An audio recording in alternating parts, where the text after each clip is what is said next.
Manco.trade is a Tf2 trading site where you can instantly trade off your Tf2 items. Adding Manco.trade to your Steam name gives you an additional 2% bonus. Right now, Manco.trade is doing an unusual giveaway, so check them out in the description below. Hey guys, what's going on? My name is Joe and welcome to an episode in the Outfit Battle series. It's actually been 4 weeks since I made one of these, so it's definitely been a bit longer than anticipated. But we're here and we're with another episode and I'm super happy to bring it to you. For those of you who don't know what this series is, it's a community series where you guys send me in screenshots of your best and nicest loadout. And I match it up against someone's loadout who I feel is equally as nice. And the community, as in the viewers of this very video, vote for whose loadout they think is nicer in the straw poll links down below. So first things first, what we're going to do is go through the results of last week's episode, just so you guys know the winners and stuff, and then we can get into this episode's matchups.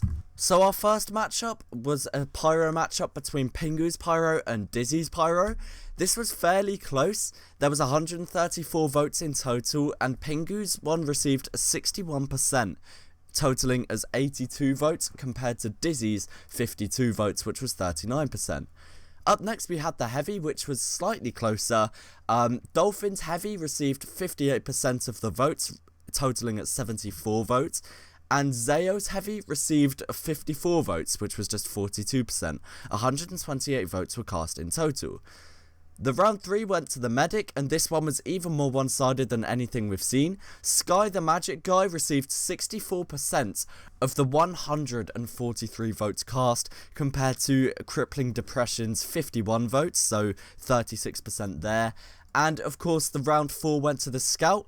This one was even more one-sided, with 68% of people voting for Cope 1 Scout, and 32% of the 107 votes were to I probably said that wrong. Giumu Skull. Up next we have the Soldier round. This round 115 votes were cast in total, and 70 of those votes went to not aliasing, compared to the 45 that went to Captain Butter's Soldier. So 61% of the votes went to not aliasing. Round 6 was the most one-sided one yet. I mean, this is just ridiculous. There was 115 votes cast in total, 99 of which went to Joranton, and 16 of which went to March. This means 86% of the votes went to Joranton. And I think this means this is the most one-sided victory we've had on the series yet. So that one was clear. So just before I get into this episode, guys, please do take the time to vote. It takes like 2 seconds just to vote for what loadout you think is nicer, and it allows me to get some more accurate results. So without further ado, let's get into the first matchup of the episode. So this first matchup is going to be an unusual one, and there's actually a kind of weird correlation here. This first Scout loadout belongs to Ladnugs, apologies if I pronounced that wrong. It consists of a purple painted disco beatdown ye olde baker boy, a strange thermal tracker, and a strange Sledder's sidekick, I think that's called. I may be wrong, but either way he's renamed it to Doggo Defense, which is a pretty cool rename. I love how the purple paint works with the disco beatdown. I think that's a really cool effect to paint combo, because it almost blends in a way. It really does colour coordinate well. I think it could be improved if you painted the thermal tracker, but I really like how he's actually used the Sledder's sidekick, because it's never a cosmetic that I thought I'd see used in a loadout, and it's never really something you see in game. So that's definitely a pretty cool and unique combination right there. This is going to be going up against the Scout of Worldcast. This is a Team Spirit Scout compiling of a Max's Severed Head that's Team Spirit painted, a Team Spirit Bruiser's bandana, and a Runner's Warm-Up, also with Disco Beatdown. So there's the correlation between the two loadouts. They're both Disco Beatdown. I love the Team Spirit theme he's got going on here. I think the Runner's Warm-Up and the Max's Severed Head actually work really well together, because you have the little flaps coming down from the little side of the Max's Severed Head, and it kind of makes it look like it's all joined together in one hat. So I think that's quite a nice touch. And just overall, I think the Team Spirit paint works really well with the Disco Beatdown, as it adds a nice contrast. These are two really nice loadouts, and it's going to be interesting to see who you guys vote for. And whilst we're on the topic of Scout loadouts, here's another Scout matchup. Our first Scout is going to be Nav Scout. This Scout loadout consists of a virtual viewfinder, a strange black painted Brotherhood of Arms, and the airborne attire. Now, I really like how the Brotherhood of Arms is painted black and how that works with the virtual viewfinder, as it really does emphasize the red, like, forward part and the whole goggle aspect of the virtual viewfinder, and I just really think the black paint is such a nice touch and goes perfectly with the viewfinder itself. The airborne attire is, of course, a fantastic cosmetic. I'm sure many of you are getting tired of hearing me say how much I like this cosmetic and how underrated it is. This is going to be going up against Härenko's Scout Loadout. I'm sure many of you are familiar with this Scout Loadout, but it consists of a gold painted ticket boy, the stereoscopic shades, and the Dr. Dapper's topper, which he's conveniently renamed to Soundsmith's wannabe. I think it's really cool how he uses the stereoscopic shades in a loadout, and it kind of works well. I mean, you've got the blue on the left eye, I believe that is, of the Scout, and that goes with the whole colour coordinated thing. But I mean, I don't know, the whole issue with the stereoscopic shades is it's really hard to fit into a loadout, but I kind of think it works pretty well in this loadout. I don't know, guys, it's not down to me, it's down to you. I mean, these are two pretty nice loadouts, and I'm not too sure who I'd vote for, but please do take the time to vote. Back to unusuals now, we have two pretty interesting loadouts. This first spy loadout is belonging to Lapis Lel, and this consists of a Sunbeam's Magistrate's Mullet, the Lapati Phantom, and the Chicago Overcoat. Now, I really like the theme he's gone for here, and I think the Magistrate's Mullet works great with the Lapati Phantom. Sunbeams is a really, really nice effect, one of my favourite in fact, and it works really, really well with this loadout as well. The Chicago Overcoat kind of works well with the mullet, and you kind of get this almost old-fashioned type theme from it, and the Lapati Phantom kind of fits into that. I think the Phantom and the mullet give it this kind of upper-class theme. In fact, the whole loadout is just very upper-class. That's the kind of vibes I get from it. It's just a really nice combination of cosmetics. This is Sky Spy loadout, and it consists of a purple energy fancy fedora, a No Mercy, and a Blapper contributor badge.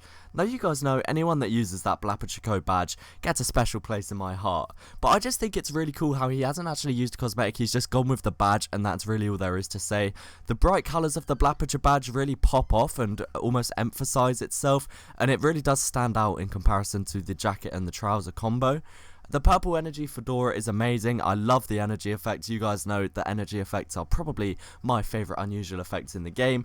And I think the fedora No Mercy combo is great. I love how the horns kind of clip through the hat slightly, but not really too much. It's like it only peeks through the kind of peak of the fedora at the front, but nonetheless a really cool loadout. Two really nice loadouts in fact, one of which is much more themed than the other.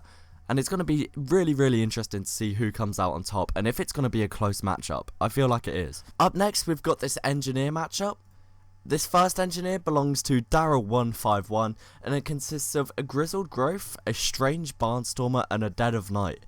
What I really like about this loadout is it doesn't fit the generic Barnstormer loadout, and it actually uses the Dead of Night. I really like how the Barnstormer works with the Grizzled Growth as well. You get this kind of old pilot type thing, and that grey moustache that you can subtly see on the Barnstormer goes perfectly with the grey beard of the Grizzled Growth.